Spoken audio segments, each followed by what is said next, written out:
우리가 세대 차이라는 말을 알고 있어요. 우리 아이들하고 얘기하다 보면 잘 대화가 되지 않습니다.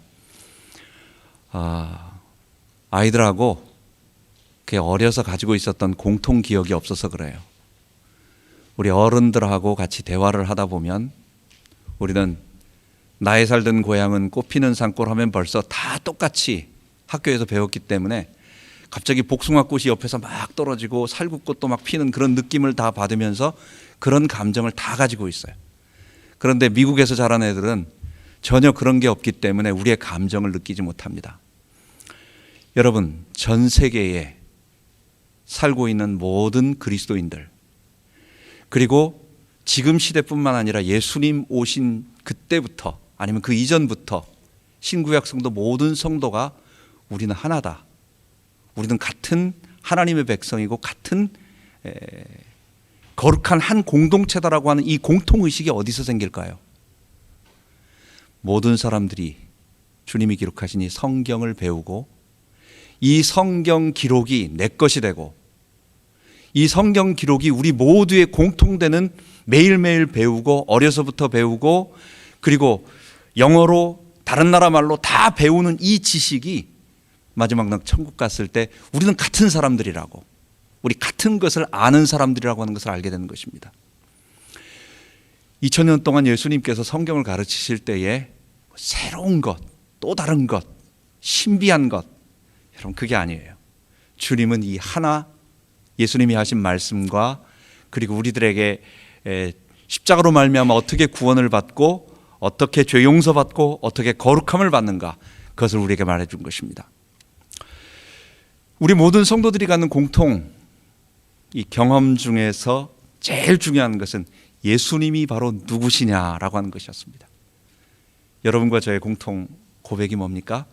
예수님은 우리를 위하여 피 흘리신 하나님의 아들 그리스도시고 그리고 그분이 지금 나의 주님이십니다 라고 하는 고백이에요. 모든 사람들은 이 고백을 할 때만 구원을 얻습니다. 예수님을 나를 도와주실 좋은 분 정도로 생각해서도 안 되고 그분이 나의 생사화복을 주관하시는 나의 주님이라고 하는, 그게 십자가에 매달려 죽으신 그리스도예요. 그분이라고 하는 고백, 그 고백 위에 2000년 동안 신약교회가 서 있었고 어쩌면 우리 구약교회까지 다 그 위에, 그 하나님 나라와 그 십자가 복음 위에 서 있는 것입니다. 그런데 이런 복음을 가지고 든든한 반석 위에 있는 사람들조차도 우리가 실망하고 낙심할 때가 있어요. 우리는 강한 사람들이 아니고 우리의 결심이라고 하는 것은 우리가 마음으로 갖고 있는 것과 그리고 막상 문제를 닥쳤을 때 우리가 그것을 이기는 것하고는 또 다른 것입니다. 그래서 오늘은 예수님께서 낙심에 빠져 있고 절망에 빠져 있는 제자들, 그 중에 대표인 또 베드로를 찾아오셔서 그를 회복시키는 과정과 그리고 그에게 다시 사명을 주시며 교회를 세워나가는 이 과정을 통해서 우리가 요한복음 오늘 말씀을 마치도록 하겠습니다. 제자들은 예수님이 정말 그렇게 쉽게 죽을 줄 몰랐어요. 물론 십자가에 예수님이 내가 곧 죽을 거다라고 하는 말을 여러 번 하셨기 때문에 십자가라는 것을 전혀 생각지 못한 건 아니었지만 그러나 이렇게 정말 갑자기 진짜 돌아가실 줄은 몰랐어요. 유대 율법에 따라서 사람을 갑작스럽게 죽이는 게 아닙니다. 증인을 불러야 되는 것입니다. 그래서 나름대로 두 증인을 세우고 증거를 맞추고 그 다음에 이렇게 절차가 있기 때문에 최소한 예수님이 감옥에 갇혀서 하루 이틀은 가야 되는 겁니다. 그러면 예수님이 갇혔다는 소식을 알면 예수님은 나쁜 사람이 아닌데라고 하는 백성들 사이에 퍼져 있는 그런 사람들이 말이 좀 이렇게 나올 거라고요. 예수님이 틀린 말 하지 않은 거 아니냐, 율법에 조금 어려운 말인 것 같지만 예수님 맞는 말을 했다라고 하는 그래도 좀 발언권이 있고 이런 사람들이 여기저기서 말이 나올 수 있어요. 그러다 보면 빌라도가 총독이 예수를 함부로 이렇게 죽여서는 이거 반대파가 이렇게 드러나서 계속 이렇게 복잡하게 하면 어려워질 거다. 최소한 제자들은 예수님이 감옥에 갇히면 예수님이 자기가 십자가에 달린다고 했는데, 죽는다고 했는데, 그래도 감옥에 갇히면 한 며칠 정도는 시간이 가고, 그러는 동안 바리새인들이나 이런 사람들이 쉽게 죽이지 못할 거다, 시간이 갈 거다, 그때 어떤 방법이 있지 않겠느냐. 그런데 예수님은 거의 자정쯤에 겟세마네에서 기도하시다가 체포되고, 그 한밤중에 공회가 열리고, 그리고 새벽 6시에 빌라도에게 가서 사형 선고받고 바로 집행이 돼가지고, 그냥 예루살렘 백성 살고 있는 성읍 사람들이 지난밤에 무슨 일이 있었나라는 사실조차 모를 정도로, 그리고 바로 끝내버린 거예요. 그러니까 제자들은 순식간에 그 일을, 설마 그런 일이 벌어지겠어, 그래도 무슨 빠져나갈 길이 있을까라는 나름대로 생각했던 것이 순식간에 무너지고 막상 큰일을 딱딱 치게 된 거예요. 여러분, 문제를 닥쳐보면 우리가 가진 믿음, 내가 의지하고 있는 것들, 심지어 내가 가지고 있는 물질이라든지 아니면 내가 가지고 있는 의지와 지식과 결심과 결단, 어떤 나라는 사람의 어떤 것이 이게 아무것도 아니라는 걸 알게 돼요. 그 전까지는 자신감이 있고 힘이 있고 괜찮은 것 같은데, 막상 문제 앞에 서보면 제자들은 이미 예수님이 내가 머지않아 이번 예루살렘에 올라가면 내가 죽는다라고 하는 그 말을 들었음에도 불구하고 막상 그 일을 닥치니까 모든 것이 무너져 버리고, 예수님이 바로 전날 밤에는 이제 성령이 오시고, 그리고 너희들과 함께 하다가, 그리고 교회가 세워지고 앞으로 이런 일이 벌어질 거라는 것을 상세하게 말해 주셨는데, 제자들은 요한복음 16장 17장에 보면 주께서 비사로 그러니까 숨은 말로 비유로 말씀하지 아니하시고 이제 다 말씀해 주시니까 이제야 비로소 우리가 다 알겠습니다, 난 다 깨달았습니다, 예수님 십자가 이후에 부활하시고 어떤 일이 있을까 다 알 겁니다 라고 다 알았음에도 불구하고 막상 일을 닥치니까 그들은 망연자실하고 무슨 일을 해야 될지 모를 낙심과 절망감에 빠지게 된 것입니다. 여러분, 이게 제자들만의 이야기겠어요? 바로 우리들의 이야기인 것입니다. 우리가 주님을 사랑한다 하고, 우리가 주님을 안다고 하고, 나는 교회에서 평생을 살았고, 또 나는 내 나름대로 다른 사람에게 신앙을 고백하고 고백시킬 수 있고 가르치고 양육하고 어떤 일을 감당할 수 있는 사람이라고 할지라도, 그거는 내가 문제 앞에 있지 아니하고, 아직 내가 완전히 드러나지 않은 상태에서 내가 생각하니까 나는 그런 일을 좀 할 수 있는데, 막상 내 앞에 어떤 문제가 닥치면, 그리고 이 일들은 계속 닥치는 거예요. 그리고 주님은 너 이 문제를 닥쳐봐야 네가 어떤 사람인 줄 알게 되는 거야. 너는 이 문제를 닥치지 않고서는 너는 내가 너를 쓸 수 없어.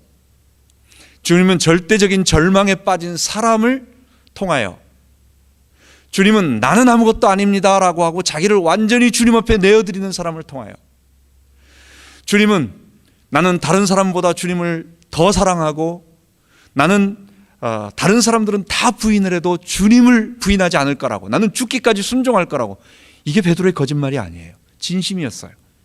그런데 너 그거 갖고는 안 된다라고 주님은 그것을 보여주시면서 베드로로 하여금, 그 많은 제자들로 하여금 그 상황에 처하게 만들고, 그리고 그때서 비로소 그를 사용하시는 것입니다. 여러분, 절망이 어디서 나옵니까? 우리가 생각했던 것들이 꽉 막혔을 때, 내가 기대하고 내가 소망을 품고 있던 것들이 딱 막혔을 때, 내가 빠져나갈 길이 있다라고 생각하면 그 절망되지 않아요. 내가 조금이라도 희망이 있어가지고 이걸 통해서 내가 극복하면 어떤 일이 벌어진다라고 하는 어떤 희망이 조금이라도 보이면 이거는 그게 되지 않아요. 그런데 모든 희망이 없다, 난 아무것도 할 수 없다, 그리고 지금 내 상태가 이것을 극복할 만한 어떠한 가능성도 없다라고 하는 그것에 처하면, 여러분, 그때 비로소 낙심하게 되고 절망하게 되고, 그 주님과 3년 같이 했던 제자들, 주님의 수많은 말씀들, 그리고 그분을 사랑하며 그분에게 고백했던 모든 결단들이 그대로 무너지는 것입니다. 우리가 미국 올 때 여러분 어떤 마음을 갖고 오셨어요? 나름대로 각자 하나님께서 보내실 때 각자에게 주신 어떤 나름대로 비전과 소망이 있었을 것입니다. 그런데 막상 오랫동안 살아보니까 우리에게 마지막 오늘 내 손에 잡히고 내가 도달한 것은 내가 이러려고 미국에 온 건 아닌 것 같은데, 내가 이것 때문에 살아가는 건 아닌 것 같은데 라고 하는, 그러면서 이것을 돌파할 수 있는 어떤 가능성이나 어떤 것이 안 보일 때 나도 모르게 나를 바라보면서 하나님, 내가 그래도 신앙의 사람이고 하나님의 비전을 가지고 왔는데 내가 아무것도 못합니다 라고, 이게 사람 있는 데서는 말을 잘 안 하고 우리가 그런데 혼자 내가 나를 바라볼 때, 내 모습을 볼 때는 절망에 빠진 제자들처럼 그렇게 고백을 하고, 그래서 베드로와 함께 이제 한 7 제자들이 다 가가지고 힘 다 잃어버리고 갈릴리 호수에서 물고기를 잡기 시작한 것입니다. 여러분, 문제가 올 때는 어떻게 해야 될까요? 우리의 문제를 그대로 받아들이는 것입니다. 주님께서 우리에게 문제를 주실 때 주님은 다시 말하지만 우리를 괴롭히려고 그러는 것이 아니라 우리로 하여금 그 문제 속에서 너를 발견하고 너의 절망을 느낄 때 그때 그리스도를 만나는 거다. 그때 그리스도, 그분만이 오직 예수라고 하는, 이게 구원을 얻기 위해서 내가 다른 거 하지 말아야 됩니다라는 정도는 당연히 구원의 시작에서 우리가 구원을 얻기 위한 어떤 그런 입문 단계에서도 필요하지만 우리의 사역 모든 것까지, 내 삶에서 모든 부분까지, 그리고 내가 교회를 섬기고 내가 주님을 위하여 사역하는 아주 모든 사명자들 모든 것까지, 구원의 입문부터 신앙의 마지막 모든 것까지 전부 다 뭐냐? 오직 예수. 내가 가진 의, 내가 가진 결단, 내가 가진 열심으로는 아무것도 안 되고 정말 주님이셔야 합니다. 이거는 그냥 자포자기하고 그냥 이렇게 무능력하게 있는 것이 아니라 그게 나를 정말로 제대로 아는 거예요. 그게 복음에 비춰서 그게 성경이 말하고 있는 나를 아는 거예요. 그때 비로소 주님은 나를 사용하시는 것입니다. 우리가 자꾸만 이것을 알다가도 잊어버리고 나의 자신감이 조금 나오기 때문에 주님은 그때마다 다시 너를 알라고 우리로 하여금 문제 속으로, 절망 속으로, 낙심 속으로 다시 밑바닥으로 내려가라고 하는 것입니다. 그때 우리는 그것을 받아들이며 주님 앞에 나를 발견하고 다시 한번 주님 앞에 나아가, 주님, 그래서 예수님이 맞습니다. 그래서 주님뿐입니다. 이 고백을 하는, 그것 때문에 우리에게 주님께서 우리에게 그렇게 하시는데 우리가 그런 고백을 하는 우리 되기 바랍니다. 이런 제자들을 주님은 그대로 두지 아니하시고 찾아오셨어요. 그리고 그들을 다시 일으키는데 너무도 따뜻한 주님의 손길이 있습니다. 그 손길은 2가지였습니다. 예수님이 제자를 부르실 때 베드로와 안드레 형제입니다. 그리고 세베대의 2 아들 야고보와 요한을 부르실 때에 갈릴리 호숫가를 아침에 거니시다가 이 제자 2배가, 그러니까 2 형제의 배 2배가 그 물가에 있는 거예요. 그리고 그들은 밤새도록 고기를 잡았는데 고기를 잡지 못하고, 그러니까 이제 낚시해 본 분들은 알겠지만 낮에 무슨 고기가 있습니까? 아침에. 그러니까 이제 새벽에 거의 다 고기 잡이를 끝나고 그물을 깨끗하게 씻고 내일을 준비하기 위해서 이제 고기를 다 끝나는 거예요. 그러나 아무것도 잡힌 게 없는 거예요. 집에 돌아가 봐야 물고기 잡은 것을 기다리고 있는 가족들도 있을 텐데 아무것도 가지지 못하고 있는 낙심과 절망에 있는 그들에게 예수님께서 배에 오르시고, 베드로의 배에 오르시고, 그리고 깊은 데로 가서 그물을 던지라고. 베드로가 가서 내가 주의 말씀에 의지해서 깊은 데 물을 던지겠나이다 했는데 물을 던지니까 그 다음에 그물이 찢어질 정도로 많은 고기가 잡히게 된 것입니다. 거기서 베드로는 예수님, 당신은 하나님의 아들이시고 나는 죄인입니다 라고 할 때에 예수님께서 이제부터는 내가 사람을 취하리라, 사람을 낚는 어부가 되게 하리라. 그래서 그때 예수님이 베드로가, 그리고 함께했던 세베대의 2 형제 요한과 야고보가 예수님을 따르게 됐어요. 낙심에 빠져있는 제자들, 특히 대표라고 말할 수 있는 베드로, 요한, 야고보, 이 예수님의 이 세 제자들에게 예수님은 똑같이 찾아오셔서 오늘 부활하신 모습으로 요한복음 21장에 똑같이 그러한 모습을 보여주시는 것입니다. 거리가 한 100야드, 우리 미터로 해보니까 한 91m 정도, 영어 성경에는 다 100야드, 100야드라고 나와 있습니다. 물가에서 한 100m 정도, 91m 정도 떨어져 있으니까, 그리고 새벽에 어수룩하니까, 또 제자들은 예수님이 딱 부활했다라고 하는 것을 이렇게 실제로 체험하지 느끼질 못하고 있으니까 물가에서 밤새도록 고기 잡지 못하고 아무것도 없는 낙심하고 있는 제자들에게 저쪽에서 배 오른편에 던지라고, 그 있는 곳에서 오른편에 한번 던져보라고 제자들이 그물을 던집니다. 그랬더니 그물을 끌어당길 수 없을 정도로 많이 잡힌 거예요. 153마리, 큰 물고기가 153마리가 잡히게 된 것입니다. 그 순간 제자들은 뭘 느꼈겠어요? 자기를 부르시던 예수님을 느낀 거예요. 아, 예수님이구나.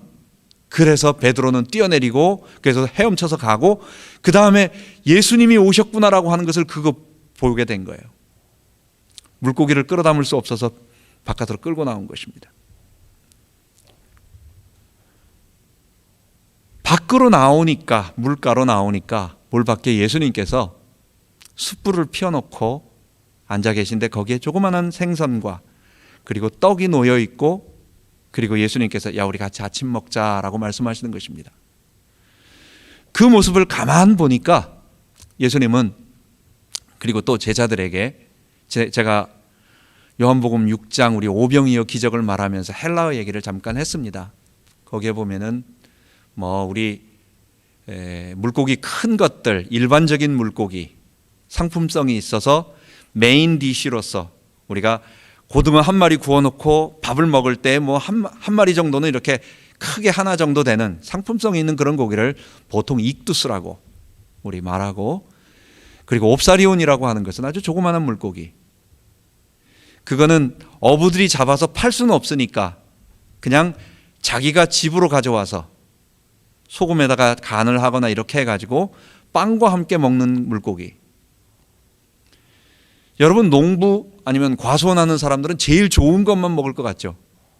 좋은 건 다 팔고 제일 맛없는 것 같이 이렇게 버리는 것 같은 거, 이런 것들, 과일도 상품으로 팔 수 없는 것들, 그런 거 칼로 도려내고 그런 거 먹습니다.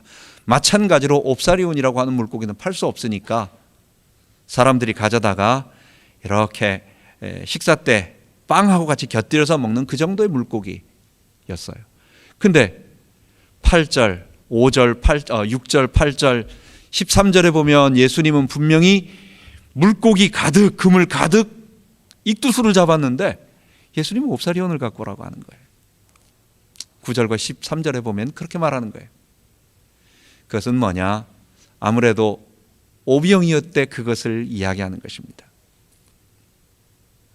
제자들은 그 두 가지를 보면서, 낙심에 빠져 있었던 그 제자들은 예수님께서 자기를 부르셨던 그 사실을 하나 첫 번째 기억하고, 두 번째는 그 광야에서, 벳세다 광야에서 5,000명을 먹이실 때에 그 조그만한 아이가 가지고 왔던 보리떡, 아주 작은 보리떡 5개와 아주 조그만한 물고기, 그 물고기 2마리로 5,000명을 먹이셨던 그 기적을 보면서, 지난날 예수님께서 내가 너희와 함께하며 너의 그리스도고 너의 하나님이고 이 세상을 하나님 나라로 바꾸기 위하여 내가 너희들을 세웠고, 그리고 너희들 내가 기적을 베풀지 않았느냐라고 하는 것을 예수님이 일일이 말하지 않으면서도 그 자체가 제자들에게는 그대로 다가오는 거예요. 여러분, 낙심에 빠져 있고 절망에 빠져 있고 아무 소망이 없는 우리, 어떨 때 희망이 없다라고 생각할 때 다시 한번 뒤를 돌아보세요. 주님의 발걸음, 주님이 나에게 말씀하셨던 그것, 이후 여하를 막론하고 주께서 오늘 나에게 여기까지 오게 하신 모든 것에는 새 한 마리, 참새 한 마리도 하나님 그냥 가게 하지 아니하셨고, 들의 백합화, 들의 꽃 하나도, 들꽃도 이게 하나님이 그냥 저절로 한 것이 아니라 하나님의 계획이 있는데, 오늘 내가 여기 있는 것, 나의 어려움 모든 것 하나님의 계획이 있다. 그것 때문에 내가 소망을 품고 그것 때문에 살아왔고, 그리고 그것 때문에 그것을 위하여 하나님이 지켜오셨던 그 작은 일들과 큰 일들과 모든 것들을 잊어버리지 마세요. 사단은 우리에게 자꾸만 그걸 잊어버리라고 말해요. 하나님은 너를 기억지 않아. 너는 아무것도 아니야. 너는 하나님 나라에 아무런 쓰임 받지도 않고 하나님은 너를 잊어버렸어.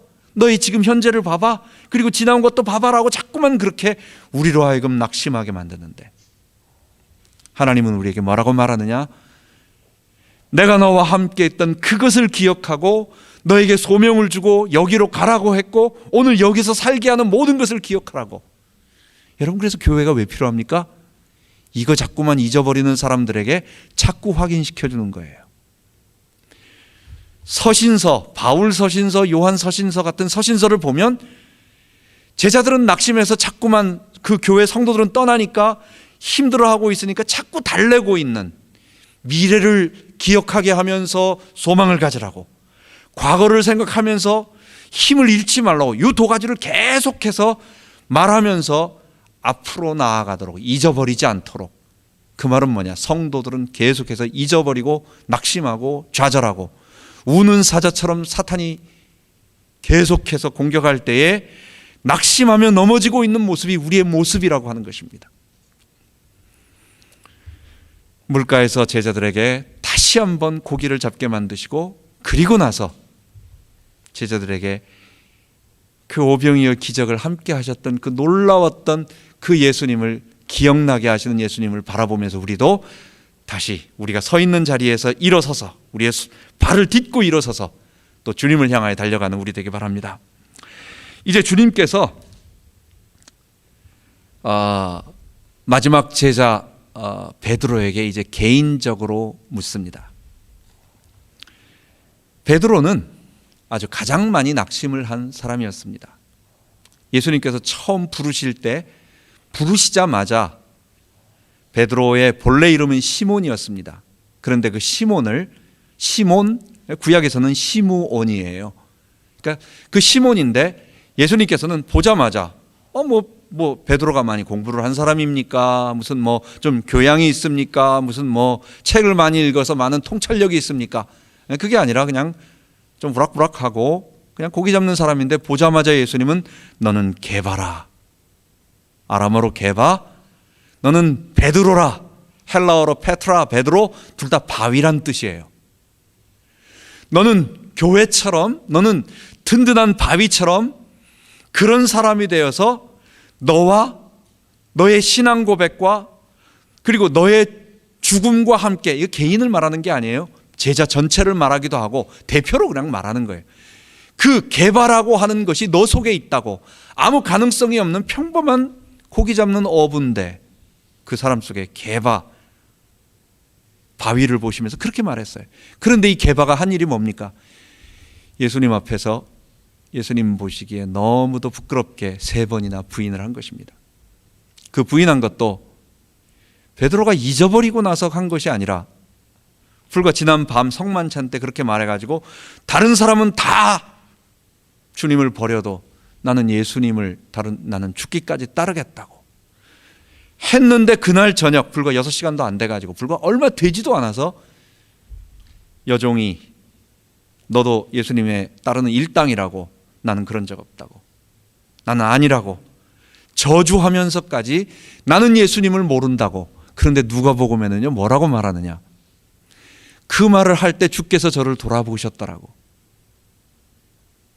가야바 법정 앞쪽에서는 예수님이 그 가야바와 그 대제사장 가야바와 사내들인 공회에 모여가지고 막 이야기하고 있는데, 근데 이쪽에서는 제자들이 그걸 방청하기 위해서 베드로가 몰래 숨어 들어갔는데 누가 알아보고 너 예수님을 따르던 제자였다라고 말하니까 난 아니라고 3번이나 부인하는데 예수님이 그것을 돌아보신 거예요. 여러분, 그때 베드로의 모습을 한번 생각해 보세요. 모든 것이 무너지는 것입니다. 최소한의 자기 자존심, 내가 그래도 그게 거짓말이 아니었거든요. 정말이었거든요. 그가 그렇게 파렴치하게 나쁜 앞에 말하고 거짓말하고 순간순간 이런 사람은 아니었어요. 그는 한다면 하고 좀 거칠긴 했지만 그렇게 진심이 있는 사람이었는데 마지막 자기의 모습을 보니까 주께서 자기에게 교회를 다 맡기시고 제자들을 이끌라고까지 다 하셨는데 마지막에 딱 보니까 현실에 처한 자기의 모습을 보니까 예수님을 정면으로 3번이나 부인한 그런 정말로 세상 사람들조차 자기 주인을 배신한 그런 사람이라고, 위기 닥쳤을 때 같이 죽지는 못하고 옆에 있기는커녕 모른다라고 하는 사람이라고 할 그런 배신자 소리를 듣는, 이거는 자기의 모든 것이 무너져 버리는 것입니다. 아마 그냥 놔뒀으면 이거 베드로의 평생 상처가 됐을 거예요. 베드로가 이걸 극복하기까지는 아마 굉장한 그것이 있었을 거고 그랬을 거예요. 근데 예수님은 그에게 일을 맡기시기 위해서라기보다는 저는 그를 사랑하셔서 그가 빠져나올 수 없는 그 내면의 상처를 치유하시기 위하여 그에게 다가가셔서 베드로야, 내가 이 사람들보다 나를 더 사랑하느냐 라고 3번이나 물어본 것입니다. 여러분, 얼핏 그 구절을 보면, 15절 구절을 보면 예수님이 조금 이 사람들보다 나를 더 사랑하느냐라는 말이 제자들하고 경쟁을 붙이는 것 같아. 너 얘들보다 날 더 사랑하니? 라고 마치 얼뜻 보면은 그렇지만 그는 누가복음과 마태복음에 있는 것처럼 베드로가 예수님, 나는 다른 사람은 다 부인할지언정 나는 죽기까지 주님을 따르겠습니다 라고 한 그 베드로의 말을 인용하시는 거예요.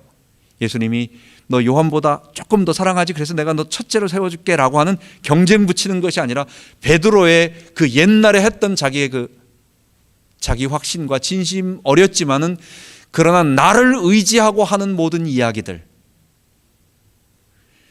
주님의 그 성령을 의지해서 전적인 자기 부인과 그리스도의 십자가의 못 박힘과 예수께서 주 되심으로 나를 고백할 때 오는 그 예수 안에서 오는 힘이 아닌 내가 주님을 사랑해서 하는 그 개인적인 결단에서 오는 그것, 주님은 그것을 무너뜨리기 위하여 네가 이 사람보다 나를 더 사랑하니? 그러면 내 양을 먹이라. 또 물어보십니다.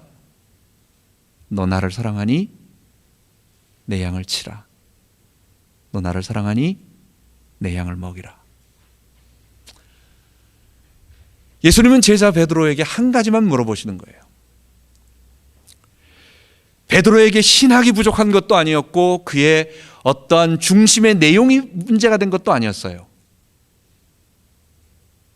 베드로는 예수님이 하나님의 아들 그리스도라고 하는 것을 최초로 고백을 했고, 그리고 예수님이 함께 했던 성령이 필요하다는 것도 알았고, 모든 것 신학적인 그 내용이 부족한 것이 아니라 그에게 부족한 것은 한 가지, 지금 밑바닥에 처해 있는, 완전히 밑바닥에 처해 있는 그를 일으켜서, 그리고 더 한 가지, 여러분 결론으로 말하겠지만 내적인 치유만 갖고 되는 게 아니에요.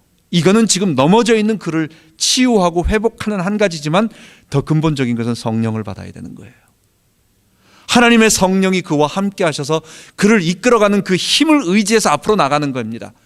그런데 지금 베드로에게 필요한 것은 그가 도저히 빠져나올 수 없었던, 내가 예수님 그 앞에서 가장 어려울 때, 나의 주님이 가장 어려움 당할 때 내가 주님을 정면으로 3번이나 부인했다라고 하는, 난 도저히 주님 앞에 설 수 없다라고 하는 그것을 회복시키기 위한 주님의 치유요, 따뜻한 사랑의 손길이요, 그리고 회복의 말씀이었던 것입니다.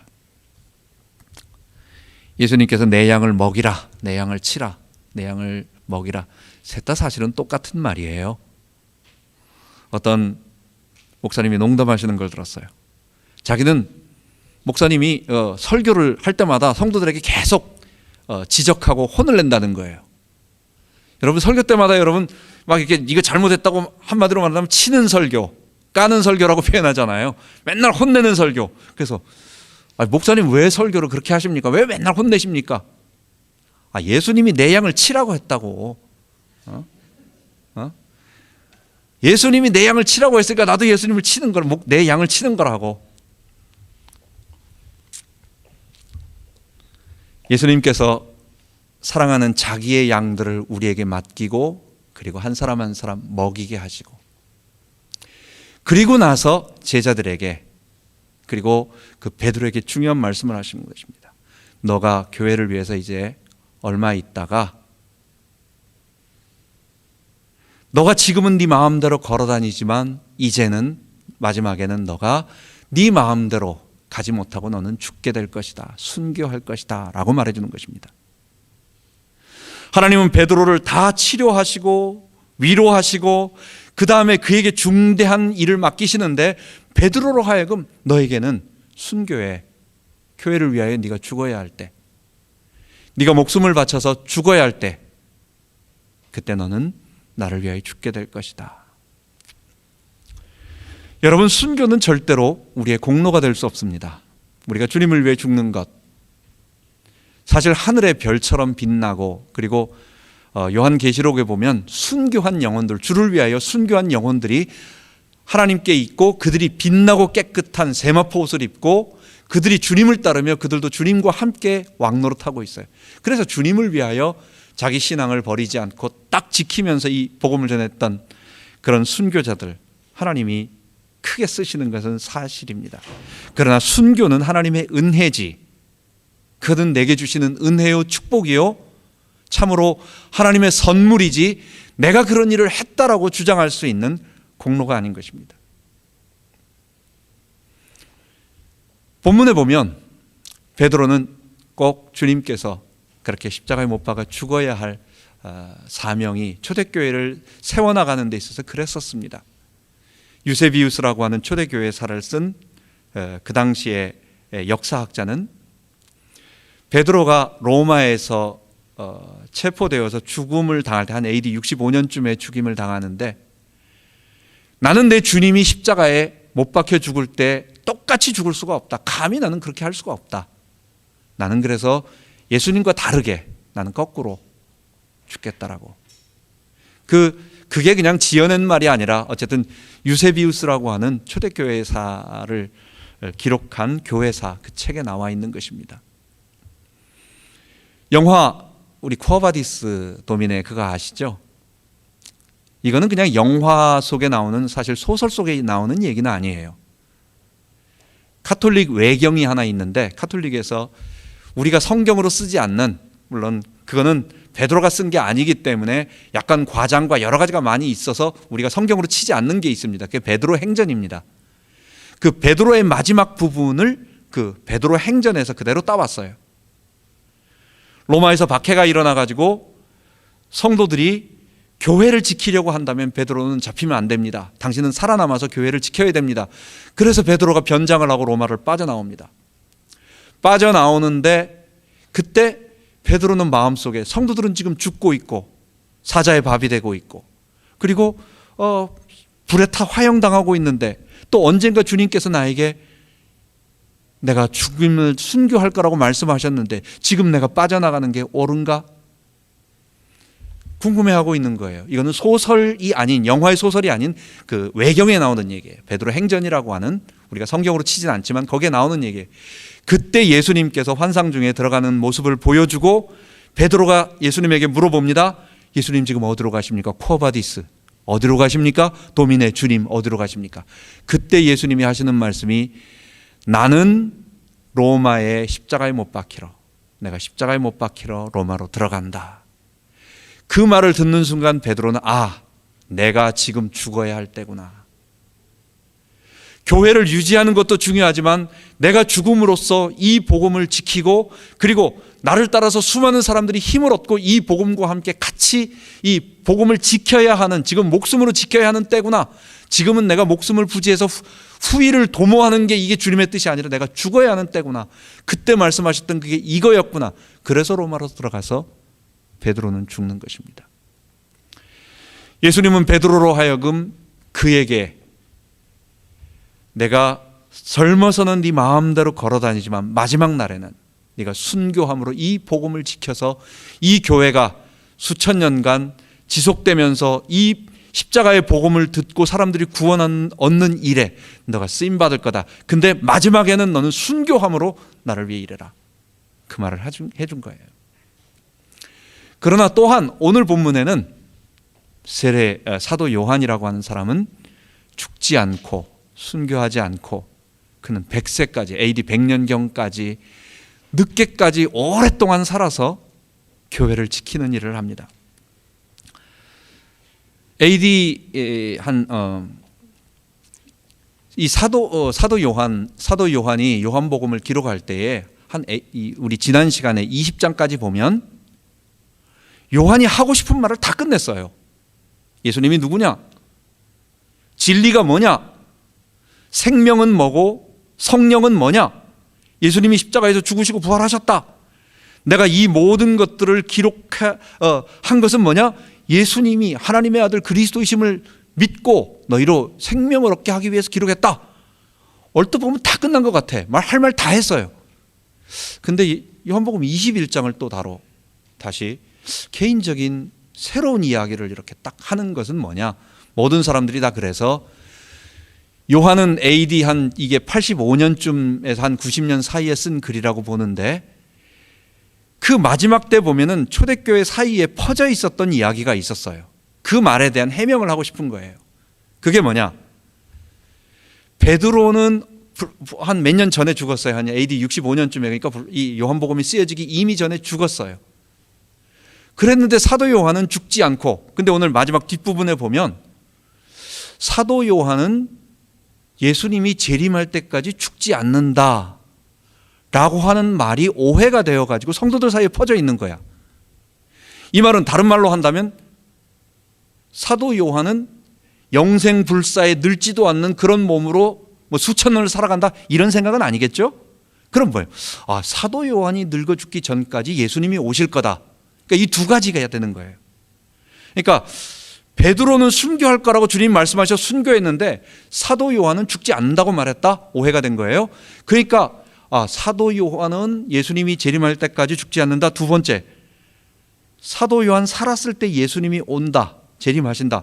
이 말이 제자들 사이에 퍼져 있는데 사도 요한은 뭐라고 말하냐? 그게 아니고 그거는 베드로가 나에 대해서 물어볼 때 예수님이 너 그거 신경 쓰지 말고 너 일이나 해라 라고 한 말. 오늘 이건 뒷부분에 그 말 나오죠.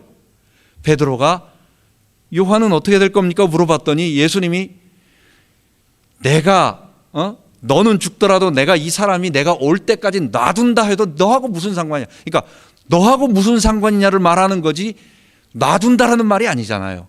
그 말의 오해를 다시 한번 잡기 위하여 초대교회에 있었던 예수님이 금방 오신다는 것, 사도 요한이 살았을 때에 재림하신다라고 하는, 그러니까 얼마 안 있으면 곧 오신다고, 사도 요한 죽기 전에 온다고 하는 이 잘못된 임박한 종말론을 바로잡기 위해서 부록으로 사도 요한이 그것을 썼다라고 보는 것입니다. 어쨌든 사도 요한은 AD 한 65년쯤 박해가 일어났을 때 어머니 예수님의 모친 마리아를 데리고 에베소로 피신하게 됩니다. 그도 한 2번 정도 잡혀가지고 순교할 기회가 있었는데 이상하게 사도 요한은 풀려나게 되고 거기서 순교에 그게 안 됐어요. 아마도 예수님의 어머니를 좀 지켜야 한다는 것과 더 중요한 것은 뭐냐? 에베소 교회에 가서 그 교회를 지키는 것입니다. 그래서 에베소 교회에서 죽을 때까지 어머니 마리아와 함께 거기서 한 30년, 40년을 목회를 하면서, 근데 그 에베소 교회는 어떤 교회예요? 그 처음에 바울이 거기서 두란노 서원을 세워가지고 교회를 세우고, 그 다음에 디모데가 거기서 사역을 하고, 디모데 후에 그 다음에 사도 요한이 거기 가서 한 AD 100년까지 지키는 거예요. 이 에베소 교회가 소아시아 7개 교회를 다 이렇게 영향을 주는, 거기에서부터 파생되어져 나가는 그런 교회인 것입니다. 제가 요한복음을 오늘 다 끝내면서 이제 뒤에 요한 1, 2, 3서 요한계시록까지 하지만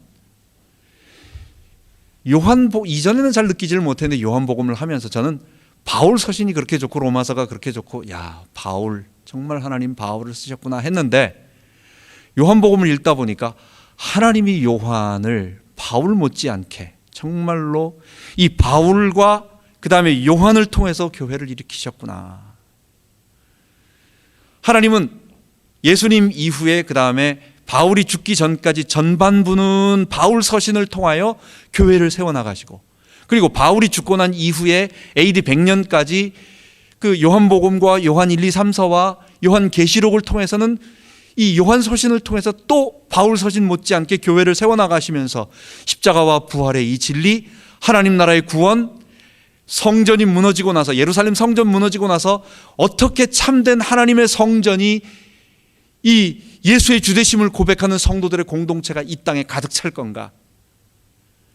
요한은 베드로처럼, 요한은 바울처럼, 그 앞부분의 바울처럼 금방 죽어야 할 사명이 아니라 그는 글을 남기며 교회를 세우며 그는 그런 일들을 해야 할 중요한, 너무도 중요한 사역이 있었다. AD 44년 사도행전이 막 시작되면서 이제 겨우 한 1년, 한 10년도 안 됐을 때 요한의 형인 야고보는 헤롯 아그리빠에 의해 가지고 체포되고 순교를 당합니다. 거의 같은 날 죽을 뻔했어요. 근데 베드로는 감옥에 갇혀 있다가 사도행전 12장에 주께서 베드로는 끄집어냈어요. 하나님 왜 야고보는 순교시키시고 왜 베드로는 꺼내주셨습니까? AD 한 65년경 전후로 해가지고 바울도 순교하고 베드로도 순교했는데 하나님은 야고보가 나는 끝까지 살아야 돼 라고 버티지 않았는데 또 이상하게 2번이나 그렇게, 심지어 마지막엔 도미티안에 의해 가지고 반모섬에 가서 사실은 거기서 죽는 거예요. 거기서 순교하는 거예요.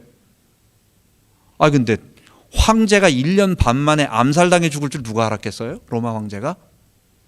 그래가지고 황제가 죽으니까 풀려나게 됐어요. 그러니까 죽고 싶어도 못 죽어. 나도 순교자 좀 되고 싶은데, 이러고 싶은데 안 되는 거예요.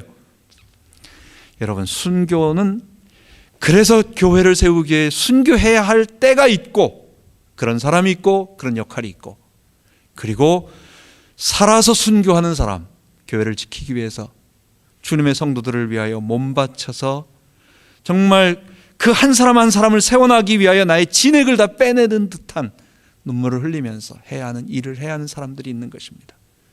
죽어서 순교가 있지만 살아서 순교 또한 주께서 우리에게 맡기신 일인 줄 알고 교회를 섬기며, 사람들이 좋아하지 않는 십자가 얘기하면 아직도 그거 모르는 사람이 있어? 이렇게 질문할 거란 말이에요.